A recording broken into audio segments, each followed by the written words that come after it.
अस्सलाम वालेकुम, this is Jio politics with Anila Shahzad. US की पॉलिटिक्स में बड़ी-बड़ी बातें हो रही हैं और इसको हम फ़ॉलो भी कर रहे हैं। स्पेशली जो डोनाल्ड ट्रंप की हुकूमत में वो आने लगे हैं और आने से पहले ही उनकी तरफ से इतनी बड़ी-बड़ी बातें हो रही हैं और दुनिया के जो ममालिक हैं, स्पेशली उनके जो एलाइ कंट्रीज़ हैं, यूएस के जो एलाइज़ हैं ना, वो भी उनके खिलाफ यानी बातें कर रहे हैं और मतलब रेजिस्टेंस शो कर रहे हैं, जो भी उनकी तरफ से और उनके जो बेस्ट बडी इलॉन मस्क हैं, उनकी तरफ से जो बातें सामने आ रही हैं, वो बड़ी अजीब-सी हैं बिकॉज़ इससे पहले यही हमेशा समझा जाता है और ये सच भी है कि दुनिया भर में आपने अगर लाइक हुकूमत करनी है, आपने सुपर पावर फॉर इंस्टेंस बनना चाहते हैं, कोई रीजनल पावर बनना चाहते हैं, तो फिर आपको अपने साथ दूसरे ममालिक को एलाय करना पड़ता है, दोस्त बनाना पड़ता है। और पावर जो है ना वो 2 तरीके से एक्सर्ट होती है। एक तो ये कि आप मिलिट्री से, फ़ोर्स से, ज़बरदस्ती से इस तरह यानी धौंस डाल के पावर अपनी एक्सर्ट करते हो, लेकिन वो पावर जो है ना वो टेम्परेरी होती है और उसके खिलाफ बहुत ज़्यादा रेजिस्टेंस होती है उन लोगों की तरफ से जिनके ऊपर आप ये पावर एक्सर्ट कर रहे हो। लेकिन जो असल पावर समझी जाती है वो होती है जो विलफुली अपनी मर्जी से लोग जो है ना आपकी हर बात मानने के लिए तैयार हो जाए। वो होते हैं आपके फ्रेंड्स, वो होते हैं आपके एलाइज, वो होते हैं वो लोग जो समझते हैं कि आपका फायदा और उनका फायदा इकट्ठा है, जुड़ा हुआ है। और जितनी मतलब बड़ी बड़ी अलायंसेस में जो ममालिक होते हैं वो अपने आप को उतना ही स्ट्रांग समझते हैं। यही वजह है कि चाइना और रशिया जो है ना एक ग्लोबल साउथ जो के अंदर अपनी अलायंसेस ब्रिक्स के जरिए बना रहा है, बेल्ट एंड रोड के जरिए बना रहा है और मुख्तलिफ फोरम्स के जरिए बना रहा है बिकॉज उनको समझ में आ गई है कि हमने दुनिया में इकट्ठे अपने दोस्त इकट्ठे करने हैं। लेकिन ये जो डोनाल्ड ट्रंप हैं, इन्होंने तो आकर ऐसे मतलब अजीब सी बातें शुरू कर दी हैं जैसे वो अपने ही जो एलाइज है ना सबसे पहले वो उन्हीं पे हमला कर रहे हैं। और जैसे कनाडा हो गया, जैसे ग्रीनलैंड हो गया, इसके बारे में ये बातें करना कि भाई ये तो यूएस का हिस्सा बन जाना चाहिए और इस तरह की डिफरेंट बातें मैंने पिछली भी आपको एक पॉडकास्ट में ये सारी बताई थी। तो आज मैं ये ट्विटर पे से आपको थोड़ा सा दिखाना चाह रही हूँ बिकॉज मैं आपसे कह रही थी कि ट्विटर जो है वो एक पॉलिटिकल प्लेटफॉर्म बन गया है और है भी। तमाम दुनिया के जो सियासतदान हैं, जो जर्नलिस्ट हैं, जो बहुत बड़े बड़े इन्फ्लुएंशियल लोग हैं, वो ट्विटर को अपना प्लेटफॉर्म समझते हैं। डेली उसके ऊपर अपनी मैसेजेस वो डालते हैं और मिलियंस ऑफ लोग जो है वो उनकी मैसेजेस को सुनते हैं, एंडोर्स करते हैं अपने फेवरेट पॉलिटिशियंस को, और जो उनके नापसंदीदा लोग हैं उनको वो उनके खिलाफ सारी थ्रेड्स यहाँ पर चलाते हैं। सो थोड़ा सा हम आज ट्विटर को देखते हैं कि भाई किस तरह से ये लोग बिहेव कर रहे हैं ट्विटर के ऊपर। बिकॉज इलॉन मस्क के बारे में मैंने आपको बताया था कि वो दुनिया का सबसे अमीर तरीन इंसान है। 400 बिलियन या 500 बिलियन के करीब उसकी जो है अपनी जाती नेटवर्थ है। और जब से उसने ये ट्विटर को खरीद लिया तब से वो पूरी तरह से समझते हैं कि पॉलिटिक्स में उसका इजारादारी होनी चाहिए। और उसके बाद जब उसने ट्रंप के साथ मिलकर ये इलेक्शन यानी कि ट्रंप को की पूरी फंडिंग उसकी जो कैंपेन की है वो इलॉन मस्क ने की, सारा पैसा उसने लगाया, तो वो समझते हैं कि यूएस के पॉलिटिक्स के ऊपर भी अब उसी की पूरी की पूरी इजारादारी होनी चाहिए। और सारी और दीगर लॉबीज बेशुमार होती हैं यूएस के अंदर, वो सब पीछे रह गई हैं। और आज वो दिन है कि डेली आप अगर ट्विटर को खोलते हो तो एक नई ट्वीट आपको नजर आती है इलॉन मस्क की तरफ से और किसी नए मुल्क के बारे में जो है ना उसका बयान आया होता है कि इस मुल्क में अब ऐसे होना चाहिए। तो कुछ ट्वीट्स देख लेते हैं कि कैसे चल रहा है ग्लोबल पॉलिटिक्स में। ये पहली ट्वीट जो मैंने खोली हुई है, इसमें मस्क ने ये कहा है कि ग्रीनलैंड अगर अमेरिका का हिस्सा बनना चाहता है, जो कि एक अलग इंडिपेंडेंट सॉवरेन कंट्री है, उसके बारे में मस्क ने कहा है कि ग्रीनलैंड अगर अमेरिका का हिस्सा बनना चाहता है तो फिर दे आर मोस्ट वेलकम, हम इसके लिए तैयार हैं। और आप देखिए कि व्यूज कितने आते हैं उसकी एक एक ट्वीट को। अभी कुछ दिन पुरानी ये ट्वीट है और 89 मिलियन व्यूज इस ट्वीट को आ चुके हैं। तो दैट मीन्स कि बहुत ज्यादा इन्फ्लुएंस है, बहुत ज्यादा लाइकिंग है। और इस वजह से मुख्तलिफ ममालिक, स्पेशली यूरोपियन ममालिक के जो लीडर्स हैं उनकी तरफ से ये मैसेज मस्क को आ रहा है कि तुम बहुत इन्फ्लुएंशियल इंसान हो, तो लेकिन तुम हमारी पॉलिटिक्स के ऊपर ट्वीट्स मत करो और बयानात मत दागो, क्योंकि ये फिर हमारी पॉलिटिक्स की कि हर मुल्क की इंटरनल पॉलिटिक्स के अंदर जो है ना इंटरफेरेंस के बराबर हो जाता है। सो और भी कुछ 2-4 ट्वीट्स देख लेते हैं। ये इलॉन मस्क ने डगलस मोरे की एक ट्वीट को रीट्वीट किया हुआ है और जिसमें डगलस मोरे खुद भी एक बड़े इन्फ्लुएंशियल राइटर हैं, एक कमेंटेटर हैं, और उन्होंने ब्रिटेन के अंदर, ब्रिटिश सिटीजन है वो, और ब्रिटेन के अंदर एक ग्रूमिंग गैंग जो है उसकी जो कि एक 10-12 साल पुराना केस है जिसके ऊपर अदालत जो है वो अपने फैसले दे चुकी है, उसके बारे में मस्क ने ये कहा था कि भाई ये जो ग्रूमिंग गैंग का जो मुस्लिम, ब्रिटिश मुस्लिम्स, पाकिस्तानी मुस्लिम्स हैं जिनके नाम गैंग में आए थे कि ये वो लोग हैं जो ये ग्रूमिंग गैंग चला रहे हैं, और जो कोर्ट है उन्होंने उनको खातिर ख्वाह सजाएं नहीं दी थी और उनको छोड़ दिया गया था। और ज़ाहिर है ब्रिटिश अवाम जो है वो गुस्से तो होंगे इस बात पे कि ब्रिटिश मुस्लिम्स जो हैं वो ग्रूमिंग के नाम पे उन्होंने कोई अगर इदारा खोला है और उसके अंदर वो लड़कियों के रेप्स कर रहे हैं और मतलब उनको एक्सप्लॉइट कर रहे हैं, तो वो तो उनको सजा तो डेफिनेटली मिलनी चाहिए, चाहे वो ब्रिटिश मुस्लिम्स हों या ब्रिटिश अफ्रीकन्स हो या ब्रिटिश अमेरिकन्स हो, कोई भी हो। देखिए, जब कोई जुर्म होता है तो कोई भी पाकिस्तान के अंदर भी तो मुसलमान बहुत सारे हैं जो कि मुख्तलिफ जराइम के अंदर इन्वॉल्व होते हैं। हमारे पॉलिटिशियंस होते हैं जो कि मुख्तलिफ जराइम में मुलविस है, तो क्या हम कहेंगे कि उनको सजाएं ना देंगे? मतलब ये तो बिल्कुल समझ ना आने वाली बात है।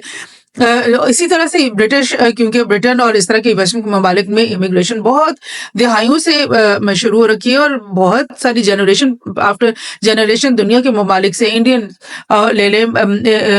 मलेशियंस ले लें आप, श्रीलंकन्स ले लें आप, बांग्लादेशी ले लें आप, अफ्रीकन्स ले लें, हर नेशनैलिटी के लोग वहाँ पर आकर सेटल हुए हुए हैं। और जिस तरह से ब्रिटिश लोग खुद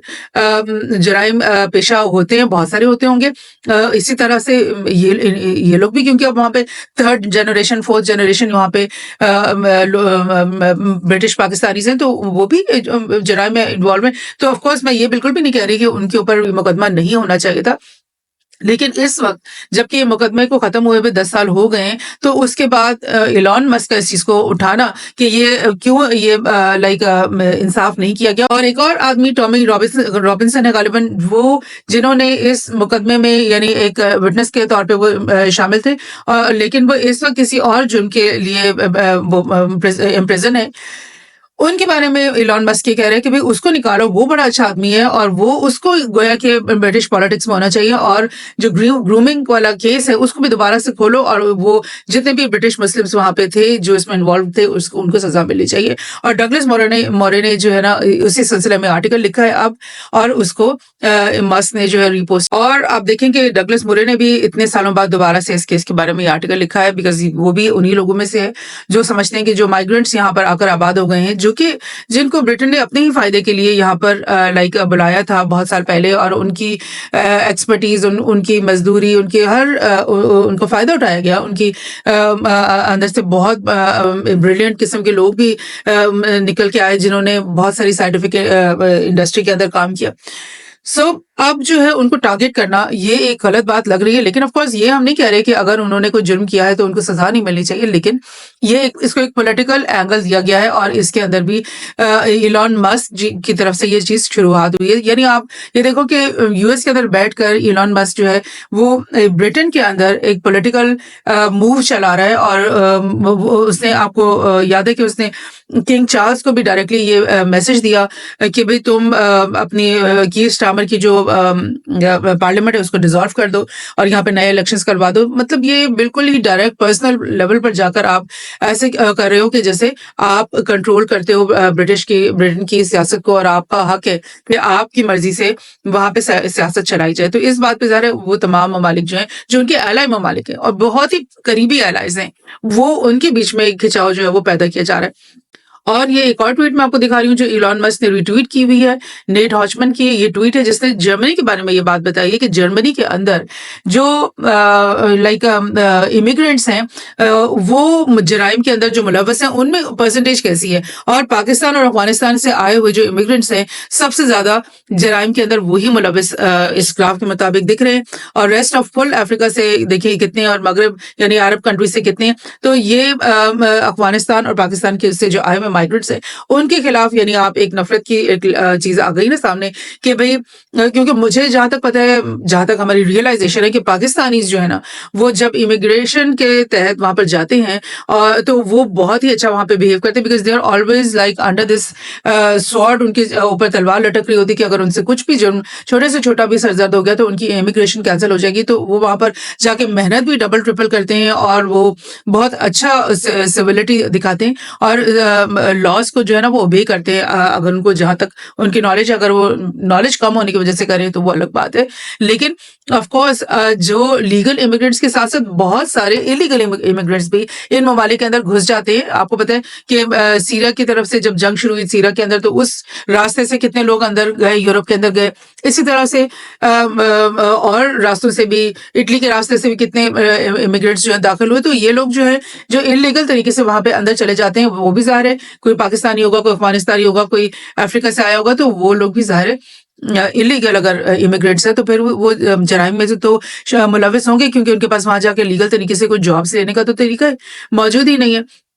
सो अब ये नहीं पता कि ये किस लिहाज से ये बनाई गई, लेकिन ऑफ कोर्स ठीक है, फैक्ट्स फिगर्स को हमेशा मानना चाहिए। लेकिन इलॉन मस्क के कैरेक्टर को मैं आपको बता रही हूँ कि वो किन चीज को हाईलाइट कर रहा है, और फिर उसकी ये जो हाईलाइट है वो फिर अब जर्मनी की पॉलिटिक्स के अंदर आप समझ लो कि वो इंटरफियर कर रहा है। भाई तुम्हारे यूएस के अंदर अगर इसी किस्म की प्रॉब्लम है, तो उसको जरूर आप हाईलाइट करो और अपनी गवर्नमेंट से आप कहो कि भाई हाँ, इस मसले को हल करो। लेकिन आप जर्मनी के बारे में जब इस तरह की चीज हाईलाइट करते हो, तो वो लोग समझते हैं कि हमारे इश्यूज के अंदर अब ये इंटरफेयर करने लगा। एक और ट्वीट को देखते हैं। स्पेन के जो प्राइम मिनिस्टर हैं सैंचेज, उन्होंने कहा है कि जो मस्क है वो यूरोपियन पॉलिटिक्स के अंदर मुदाखलत कर रहा है, और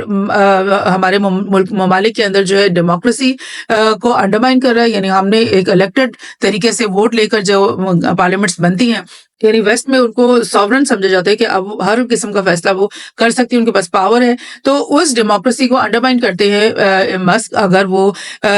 उनकी पॉलिटिक्स के ऊपर कुछ बयान जब दागते हैं, जबकि वो ट्विटर के ओनर हैं, और जबकि उनकी हर ट्वीट को जो है मिलियंस ऑफ व्यूज मिलते हैं, और फिर जबकि वो डोनाल्ड ट्रम्प के फर्स्ट हैंड मैन बन गए, और अब जो ट्वीट वो करते हैं तो वो ऐसे समझा जाता है कि यूएस की तरफ से, यूएस की पॉलिसी है ये कि वो इस तरह की बात होनी चाहिए। तो स्पेन के बारे में भी जो मस्क ने बातें की हैं, उसके बारे में स्पेन के जो पीएम है उनकी तरफ से एक बात आ गई कि वो गवर्नमेंट्स के खिलाफ हेट्रेड इंसाइट हो रहा है। जब आप इलॉन मस्क जब एक कहता है कि भाई स्पेन की गवर्नमेंट अपने लोगों के साथ ये गलत कर रही है, तो उस पूरे मुल्क के अवाम के अंदर एक हेट्रेड पैदा होता है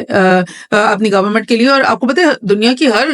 डेमोक्रेटिक गवर्नमेंट के अंदर अवाम जो है पहले से ही डिवाइडेड होती है। बहुत सारी लोग होते हैं जो इस पार्टी को सपोर्ट नहीं कर रहे होते। 50-50 भी हो सकती है। 51% वोट से भी एक पार्टी जीत जाती है, और 49% of that country is not in favour of that government. तो फिर वो 49% या 50% लोग अगर इंसाइट हो जाते हैं, हेट की तरफ आते हैं, और फिर प्रोटेस्ट शुरू हो जाते हैं, और रेवोल्यूशन तक बात चली जाती है, तो फिर कितनी बड़ी बात बन जाती है ये। और ये कई ममालिक में हम ये चीज देख भी चुके हैं कि ऐसे होता है। और ये एक और ट्वीट देखते हैं। ट्रम्प ने कुछ दिन पहले ये कहा था कि जो गल्फ ऑफ मेक्सिको है ना, मैं आपको गूगल अर्थ से दिखा देती हूँ कि ये गल्फ ऑफ मेक्सिको है, और इसके जो कोस्ट लाइन है ये बहुत सारी जो है मेक्सिको के साथ के पास है, और इस तरफ से ये कोस्ट लाइन बहुत सारी यूएस के पास भी है। लेकिन ट्रेडिशनली इस गल्फ का नाम गल्फ ऑफ मेक्सिको है, और ये मतलब किसी ने चूज नहीं किया होता, ये मतलब चला आ रहा होता, सदियों से नाम बन चुके होते हैं। तो ट्रम्प ने ये कहा है कि गल्फ ऑफ मेक्सिको नहीं कहेंगे हम इसको, नेक्स्ट जो है ना हम गल्फ ऑफ अमेरिका कहेंगे। जब उसने ये बोला तो फिर बड़ा गुस्सा आया। मेक्सिको की जो प्रेसिडेंट है उन्होंने क्या बोला, उन्होंने बोला कि जो अमेरिका है ना, यूएस, उसको आज से हम कहेंगे मैक्सिकन अमेरिका, क्योंकि वो कहती कि बहुत पहले से जब ये कॉलोनीज नहीं बनी थी, ब्रिटेन से ये आके इन लोगों ने कॉलोनाइज नहीं किया था, तो ये जो आगे का लैंड है जो मेक्सिको से आगे लगता है उसको मैक्सिकन अमेरिकन हम क्या कहा करते थे। और अब हम क्यों ना ये जो मेक्सिको से आगे का लैंड है उसको यूनाइटेड स्टेट्स ऑफ अमेरिका कहने के बजाय मैक्सिकन अमेरिका कह देते हैं। तो फिर आप भी इसको गल्फ ऑफ अमेरिका कह दो। तो ये चीज यानी कि एक मजाइका खेज सी बातें हैं ये, लेकिन जवाब फौरी तौर पे लोग दे रहे हैं। यानी कि अगर ट्रम्प की तरफ से कोई इस तरह की बहुत बड़ी जो है ना वो बात फेंकी जाती है, मतलब तो जो दूसरे ममालिक है वो फौरी तौर पे उसका जवाब दे रहे हैं कि अच्छा अगर आप ऐसे करते हो तो फिर हम भी ऐसे कर लेते हैं। तो ये चीज जो है ना ये मुल्कों को करीब नहीं लेकर आती, बल्कि मुल्कों को तोड़ती है, दूर लेकर जाती है। पहले ही आपको पता है कि ट्रम्प जो है वो मेक्सिको के साथ कितनी हेट्रेड जो है वो उसके दिल में है, और वो हमेशा ये कहते हैं कि माइग्रेंट्स जो है ना वो मेक्सिको के वो हम अंदर नहीं आने देंगे। तो जो इलीगल माइग्रेंट्स है, यानी पहले ही ट्रम्प की तरफ से ये चीज तो चल रही है कि मैक्सिकन जो वहां से जो इमिग्रेट करके आते हैं बॉर्डर्स को, वो कहते हैं मैं वॉल बना दूंगा, मैं कोई माइग्रेंट यहाँ नहीं आने दूंगा, और जितने भी इलीगल माइग्रेंट्स है उनको तो वो निकाले ही निकाले। लेकिन जो लीगल माइग्रेंट्स है ना उनके खिलाफ भी मुहिम जो है ये शुरू हो रखी है यूएस के अंदर, और लोगों के अंदर ये हेट इंसाइट की जा रही है कि जो माइग्रेंट्स हैं, वो हमारी इकोनॉमी को खा रहे हैं और वो जो है हमें नुकसान पहुँचा रहे हैं और हमें उनसे जान छुड़ानी चाहिए। ये चीज़ जो है ये नैरेटिव ट्रम्प की तरफ से आता है और जिसकी वजह से यूएस के अंदर बहुत बड़ा एक सोशल जो है वो डिलेमा शुरू हो सकता है। एक और बड़ा इंटरेस्टिंग, मैं ट्विटर पे थी तो मैंने सोचा कि ये जो एंड्रयू टेट है, इसकी ये जो ट्वीट चल रही है बड़ी बहुत ज़्यादा लोग सुन रहे हैं। There's no justification for sending men, weapons, or resources to foreign wars when Britain is under siege at home. The British military will no longer be a tool for global conflicts. The Minister of Defense will have one mission: defend our borders and defend our. यानी अब ये Andrew Tate जैसे लोग जो कि अब मैं ये नहीं कह रही कि मकबूल आम नहीं, बहुत ही फेवरेट है, लोग बहुत सुनते हैं उसको और बहुत ज़्यादा सर्च है उसकी गूगल के अंदर भी, मतलब ही ऑलवेज सेज कि गूगल में मैं सबसे बड़ा सर्च पर्सन हूँ।